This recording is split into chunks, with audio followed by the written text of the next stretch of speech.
ne, mislim, ker... Veste, Bila sva točna. Ne, ker nis...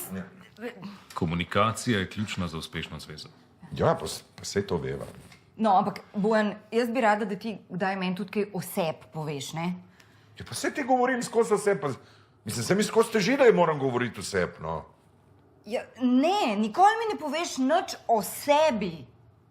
Pa kaj bi ti sploh rada? A ti bi rada, da ti jaz govorim, kaj počnem v službi, recimo. 8:30 sem prišel v službo, to bi rada. 8:42 sem šel na WC, potem sem pogledal, stolica je bila kompaktna. 11:32 sem imel kosilo, jedel sem zrezek, pire krompir, za sladico sem dobil pa na koto. A to, ali kaj? Ma dej nehi, no. Kaj to zdaj govoriš? Pa ni treba obračati mojih besed, veš, da ne mislim tega. Pač jaz mislim, da bi mogel ti kdaj meni povedati kaj oseb, ne? Naprimer, a se tebi zdi, da sem jaz dovolj lepa?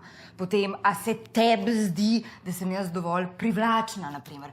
A se tebi zdi, da sem jaz dovolj izzivalna? Pa recimo, a se tebi zdi, da sem jaz dovolj pametna zate, naprimer? Ne, to. A ja, no, zdaj pa razumem. Ona hoče, da jaz malo več govorim o sebi. Tako. Ali bi rekla, da sta kot par uravnotežena? Ja. Več ali manj, no. To pa res sva, ne? Ja, se to pa strinjam, sva. Matija. Ja, veste, Bojan misli, da je dober vsem, jaz mislim, da to ni res, kar pomeni, da sva absolutno zelo uravnovešena. Tako je pri nas. Ja.